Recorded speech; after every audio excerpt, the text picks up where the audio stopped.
What if I told you class 10th में ऐसे marks लाने के लिए तुम्हें 8-8 घंटे पढ़ने की कोई जरूरत नहीं है। This video is going to be your ultimate guide to starting class 10th। I will tell you कौन से बुक्स यूज करना है, कौन से टीचर से पढ़ना है, एंड मैंने कौन से रिसोर्सेज फॉलो किए थे एंड उनसे मुझे क्या फायदा हुआ, कौन सी मिस्टेक्स अवॉइड करनी है, and exactly how to study and the perfect routine to follow to be consistent and get the best marks with minimum effort. So yeah, make sure that you watch this video till the very end because I swear it's going to be super helpful for you all. And अगर तुम्हें class 10th में पूरा साल guidance चाहिए तो मेरे channel को subscribe कर देना because I will also be uploading subject specific videos to help you all and also follow me on Instagram. This is my Instagram ID. Now without wasting any more time, let us get right into today's video. सबसे पहले I will tell you the mindset you need this entire year ताकि तुम बहुत ही easily सबसे अच्छे marks score कर सको. All you need to do is be consistent and be disciplined. तुम्हें बस इतना करना है कि you need to show up every single day since the very first day. अगर तुम मेरे चैनल पे जाओगे और मेरी वीडियोस देखोगे यू विल सी कि I have been making study vlogs since the very first day of class 10th and that just reminds me that I have been consistent पूरे साल since the very first day without ever giving up and that literally showed in my board exams and इसीलिए मेरे board exams बहुत ज़्यादा अच्छे गए हैं. So yeah, make sure that you keep that in mind कि हमें first day से consistent होना है. We won't be like कि हम पहले 3 महीने ऐश कर लेते हैं फिर समर ब्रेक में पूरा सिलेबस कवर कर लेंगे उसके बाद ऐसे कर लेंगे वैसे कर लेंगे. आई मीन वो सब हो जाता है बट उसके बाद तुम्हें वापस उस 8-8 घंटे वाले रूटीन पे आना पड़ेगा. बट अगर तुम फर्स्ट डे से ही कंसिस्टेंटली रोज इवन 2 आवर्स पढ़ते हो then you will never face this problem पूरे साल एंड इसी कारण तुम्हारा पूरा सिलेबस बहुत ही जल्दी कंप्लीट हो जाएगा. सो अपने आप को ये तो तुम मतलब कसम खा लो कि मुझे रोज कंसिस्टेंट होना है and this consistency and this consistency won't even help you in grade 10th, it will help you in 11th and 12th as well because once you learn to build routine for yourself तुम उसको अपने साथ 11th class में भी लेकर जाओगे and उससे भी तुम्हें काफ़ी ज़्यादा फायदा होने वाला है. So yeah first of all ये माइंडसेट अपना बनाकर बैठो. I need to be consistent. अब I know it is very very difficult to be consistent every single day but देखो जो तुम वीकली टारगेट सेट करो ना अपने लिए वो उस वीक में कंप्लीट होना चाहिए चाहे तुम उसे कैसे भी कंप्लीट करो. Now the best way to complete it is to divide it every single day पूरे वीक के अंदर. एंड सपोज तुम कोई भी दिन का ब्रेक डे लेते हो it's okay, don't punish your self for it but make sure कि तुम्हारा वो जो ब्रेक डे है वो बहुत ज़्यादा दिन तक स्ट्रेच ना हो and you retaliate the next day. That way you will be consistent पूरे साल एंड तुम्हारा कभी कोई बैकलॉग बिल्ड नहीं होगा, कभी तुम सिलेबस में बिहाइंड नहीं चल रहे होगे. एंड अगर तुम इस चीज़ को फॉलो करोगे तुम हमेशा you will be ahead of the syllabus. So yeah it is literally a game changer. And I if anyone asks me कि मेरा ग्रेड 10 इतना अच्छा क्यों गया, the one thing I would tell them is I was consistent पूरे साल without ever giving up. So yeah, that is extremely important. So build your mindset accordingly from today itself.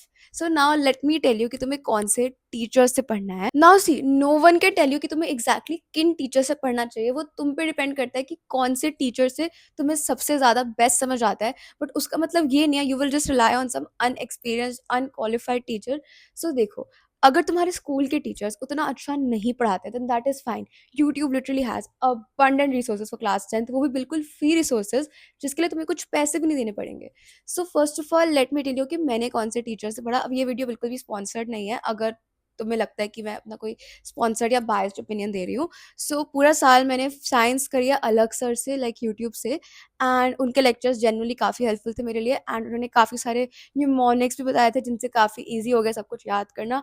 For example grade 10 में तुम्हें activity series याद करना होगा which is literally a huge series and it's very difficult and tedious to learn it without mnemonics. But Alakh sir told a mnemonic बिल्कुल एक song के form में, तो वो एक्टिविटी सीरीज अब मुझे हमेशा याद रहने वाला है. सो या आई पर्सनली स्टडीड फ्रॉम अलग सर साइंस. मैथ्स वैसे मैंने उतना लाइक शिद्दत से किसी पर्टिकुलर टीचर से नहीं पढ़ा है. मैथ्स मुझे मेरी मम्मी पढ़ाती है एंड मेरी मम्मी बहुत अच्छा मैथ्स पढ़ाती है. She is literally the reason why I love maths. But I know मेरी मम्मी को तुम सब लोग तो नहीं, मेरी मम्मी से तुम सब लोग तो फिलहाल नहीं पढ़ सकते हो. सो वैसे यूट्यूब से जब मुझे कोई डाउट वगैरह आता था एंड मेरी मम्मी मुझे नहीं पढ़ा पाती थी तो I refer to Hrithik sir. And जैसे ट्रिग्नोमेट्री मुझसे स्टार्टिंग में लाइक समझ नहीं आती थी, मुझसे एनसीईआरटी के क्वेश्चंस भी नहीं बनते थे ट्रिगो के, तो तब भी मैंने ऋतिक सर से पढ़ा था. आई ऑल्सो ट्राइड शोभित भैया के लेक्चर्स, लाइक सबसे पहले मैंने फर्स्ट चैप्टर जो किया था मैथ्स का वो शोभित भैया के लेक्चर से ही किया था। एंड बाकी हिंदी के लिए there is this teacher on YouTube जिनका नाम है हिंदी अध्यापक, एंड वो भी काफ़ी अच्छा हिंदी पढ़ाते हैं। जब भी मुझे हिंदी का कोई भी चैप्टर बहुत बोरिंग लगता है I just open his lecture, and Hindi की बोर्ड से पहले भी मैंने उन्हीं से पढ़ा है, एंड पूरा साल भी मैंने हिंदी हिंदी अध्यापक वाले टीचर से ही पढ़ा है। अब I have not as such studied YouTube से। एआई के लिए तुम्हें इतना मतलब यूट्यूब पे कुछ पढ़ने की ज़रूरत भी नहीं है क्योंकि एआई का सिलेबस इज़ वेरी ईज़ी। अब अगर तुम्हारे पास आईटी है या फिर डेटा साइंस है तो उसके लिए I don't know exactly what to do because मेरे पास ये सब्जेक्ट्स नहीं थे। I had AI, and AI में मेरे पूरे साल या तो 50 आउट ऑफ 50 आए हैं या फिर 49 आउट ऑफ 50 आए हैं। मतलब मेरे पूरे साल इससे कम मार्क्स नहीं आए हैं एआई में। And like AI is a easy subject अगर तुम उसको मतलब स्टार्टिंग से ढंग से पढ़ते हो, अदरवाइज़ अगर तुम बोर्ड एग्ज़ाम के एक दिन पहले बुक खोलकर देखोगे तो तुम्हें डिफ़िकल्ट लगेगा। सो या दैट वाज़ एआई का। एंड बाकी इंग्लिश के लिए if you have English communicative YouTube पे उसके लिए काफ़ी लिमिटेड रिसोर्सेज़ होते हैं। अगर तुम्हारे पास इंग्लिश लैंग्वेज एंड लिटरेचर है देन यू हैव रिसोर्सेज़। बाकी dear sir is literally one of the best teachers for English and especially even English grammar. And dear sir I think English course ये जो language and literature वाला है उसके लिए ही is like amazing, but I personally had English communicative. So English communicative के लिए मुझे एज सच कोई बहुत ही ज़्यादा परफेक्ट टीचर नहीं मिला यूट्यूब पे। नाउ एसएससी के लिए I will literally I can't tell you enough, Kunal sir is literally one of the best SSC के teachers. He focuses on all the picture based question, all the source based question and a bunch of competency based question. तो मतलब तुम्हारा concept SSC का इतना ज़्यादा strong हो जाएगा अगर तुम कुणाल सर से पढ़ोगे। बट अगर तुम्हें किसी और टीचर का ज़्यादा अच्छे से समझ आता है then go for that. One thing I would tell you, don't go for the fame thing कि ये टीचर है, ये बहुत पॉपुलर है एंड ऑल दैट। उस चीज़ के पीछे तुम मत भागना। Chase quality not quantity. जहाँ पर भीड़ जा रही है हमें वहाँ नहीं जाना है, हमें वहाँ जाना है जहाँ से हमें क्वालिटी एजुकेशन मिल रहा है। सो या Kunal sir is genuinely really good teacher for SST. बाकी तुम अपने आप रेफर कर सकते हो, एक्सप्लोर यूट्यूब, वॉच हर टीचर के लेक्चर जो तुम्हें मिलते हो लाइक फर्स्ट चैप्टर के लिए, एंड देखो तुम्हें किस टीचर का सबसे अच्छे से समझ आता है, एंड फिर पूरे साल stick to that teacher and watch उन्हीं के lectures. Don't try to switch your teachers and all that. But देखो जब तुम्हें बोर्ड से पहले क्वेश्चन प्रैक्टिस करना हो ना तब हर जगह से क्वेश्चन प्रैक्टिस करना, because question practice is never enough, it is never going to be sufficient, there is always scope for practising more questions. तो तुम जहाँ से भी कर सकते हो वहाँ से करो। बाकी टीचर्स का तो यही सीन था, these are like my favourite teachers जिनसे मैंने पूरा साल पढ़ा है and I do not regret it at all. बाकी I rely on my school के टीचर्स अलॉट। बायो के लिए तो आई लिटरली रिलाई ऑन मेरी बायो की मैम वाले नोट्स, बिकॉज जो हमारे स्कूल में पढ़ाती है उनके notes are literally perfect, they have everything. मतलब उनके नोट्स से बाहर से कुछ भी नहीं आया पेपर में, लिटरली इट वाज लिटरली बहुत अच्छा, ओके। एंड बाकी नोट्स मेरे काफ़ी मेसी हैं, अगर मैं तुम लोगों को भी शेयर कर देती, बट वो शेयर करने लायक की हालत में ही नहीं है। अगर मुझे लगेगा कि they are like good enough for you all then I will try to create उसका पूरा PDF and share that with you all. Let me know in the comments if you want that, and अगर तुम्हें चाहिए तो उसके लिए भी subscribe तुम कर देना एंड नोटिफिकेशन ऑन कर देना, ताकि जब भी तुम्हें दूँ तो तुम्हें लाइक रिमाइंडर मिल जाए एंड तुम उनको फटाफट एक्सेस कर सको। So yeah this was for the teachers. Now let me tell you कि मैंने कौन सी बुक्स यूज़ करी एंड कौन सी बुक्स मैं रेकमेंड करूँगी एंड कौन सी बुक्स मैं रेकमेंड नहीं करूँगी। So yeah let's get into that. तो let me start with maths. काफ़ी लोग तुम्हें बोलेंगे एनसीईआरटी सफिशिएंट है, बट मैथ्स के लिए एनसीईआरटी सफिशिएंट नहीं है। ओके, मैथ्स के लिए NCERT is not sufficient at all. One very great book that I used was ML Agarwal पूरे साल मैथ्स में। एंड एग्जाम्पलर देखो, मैथ्स एंड साइंस दोनों के लिए exemplar is very important. NCERT exemplar का पीडीएफ तुम्हें ऑनलाइन मिल जाएगा अगर तुम्हें परचेज नहीं करना है तो, but I would highly recommend that you purchase the exemplar, क्योंकि एग्जाम्पलर से कभी कभी डायरेक्टली क्वेश्चन उठ जाते हैं एग्जाम में। एंड उसके अलावा साइंस के एग्जाम्पलर में ऐसे काफ़ी सारे टॉपिक्स हैं जो तुम्हारी एनसीईआरटी में नहीं है but it is literally in the syllabus, because वो फिर भी एग्जाम में तुमसे पूछ लेंगे चाहे वो एनसीईआरटी में हो ना हो, क्योंकि वो एग्जाम्पलर में है। ठीक है, एग्जाम्पलर इन मामले में बहुत इंपॉर्टेंट है। प्लीज़ प्लीज़ प्लीज़, चाहे तुम कोई और रेफरेंस बुक अच्छे से करो ना करो, एग्जाम्पलर अच्छे से कर लेना। नेक्स्ट थिंग, बहुत सारी reference book does not mean बहुत सारी पढ़ाई। अगर तुम मैथ्स की कोई एक रेफरेंस बुक बहुत अच्छे से करते हो that is good, you are done. ठीक है, मतलब अगर तुम कोई भी एमएल अग्रवाल या आर डी शर्मा उठाते हो और उसको पूरा अच्छे से A to Z each and every example each and every question you know and it's on your tips, then I am sure तुम्हें मैथ्स में बहुत अच्छे मार्क्स आने से कोई भी नहीं रोक सकता। नाउ मैथ्स जब तुम पढ़ो तुम्हें प्लीज कॉन्सेप्ट अंडरस्टैंडिंग पे ध्यान देना है, बिकॉज तुम्हारा पेपर आएगा कॉम्पिटेंसी बेस्ड। ऐसा हो सकता है क्वेश्चन ऐसे आए जो तुमने ना करे, तुम्हें थोड़ा सा दिमाग लगाना पड़े, कॉन्सेप्ट सोचना पड़े, but if you have the concept, the main crux of the chapter in your mind, then you will be able to solve it. Okay, so उसके लिए तुम्हें बहुत सारे वैरायटी ऑफ क्वेश्चन प्रैक्टिस करने पड़ेंगे, डिफिकल्ट क्वेश्चन प्रैक्टिस करने पड़ेंगे, ताकि तुम्हें समझ आए कि ऐसे टाइप के क्वेश्चन में अपना दिमाग किस डायरेक्शन में चलाना होता है। So yeah that is also very important. So देखो मैथ्स के लिए I personally used ML Aggarwal, R D Sharma and NCERT exemplar. So ये 3 बुक्स मैंने पूरी बहुत अच्छे से करी थी एंड मैथ्स का पेपर मेरा बहुत बहुत बहुत बहुत हद से अच्छा गया है, ठीक है। एंड साइंस के लिए main book that I focused on was my exemplar. बाकी हमारे स्कूल वालों ने हमें दिया था मॉडर्न एबीसी, वो उस पे मैंने उतना ज़्यादा फोकस नहीं किया है क्योंकि उसमें काफ़ी सारी चीज़ें ऐसी है जो आउट ऑफ सिलेबस है एंड काफ़ी डिफिकल्ट और एडवांस कॉन्सेप्ट्स हैं।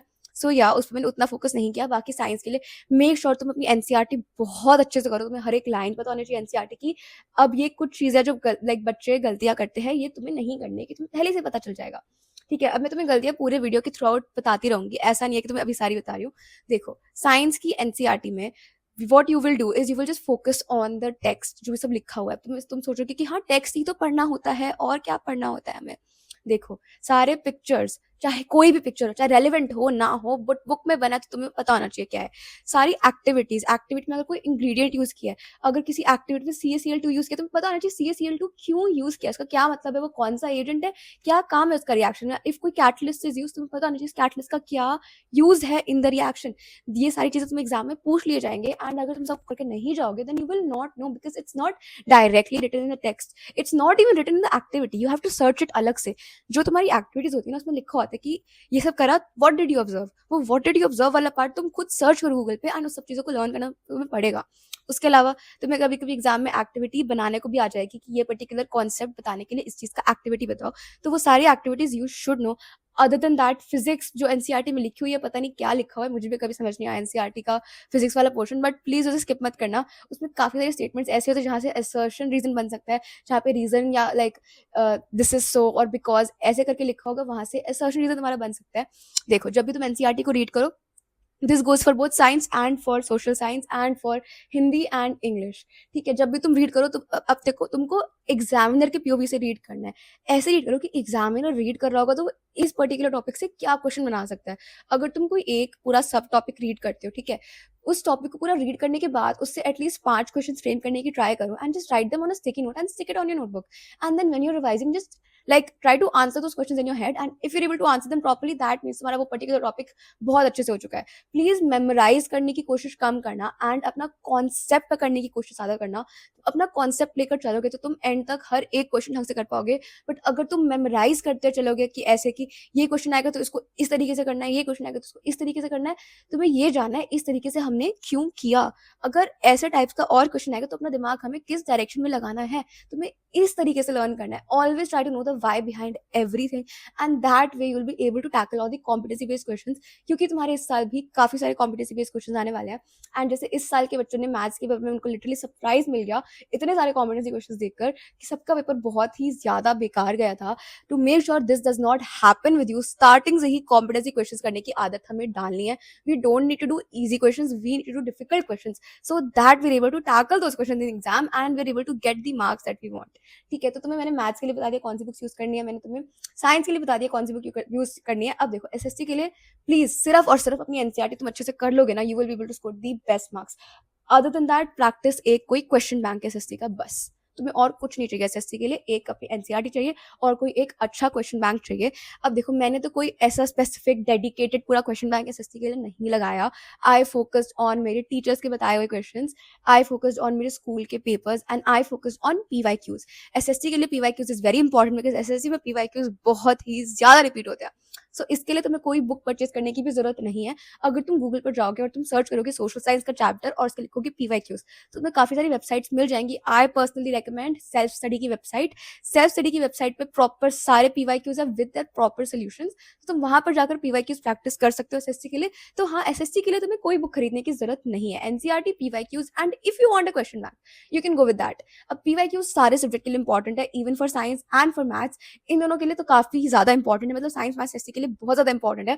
बाकी देखो इंग्लिश आई नो तुम में से मैक्सिमम बच्चों का लैंग्वेज एंड लिटरेचर होगा एंड हिंदी भी आई नो मैक्सिमम बच्चों का हिंदी कोर्स ए होगा। मेरा हिंदी कोर्स बी था एंड इंग्लिश कम्युनिकेटिव था। सो उसके लिए I can't really give you बहुत ज्यादा एडवाइस। बट देखो इंग्लिश एंड हिंदी को अगर तुम पूरे साल इग्नोर करते चलोगे तो लास्ट में it will bite you in the back.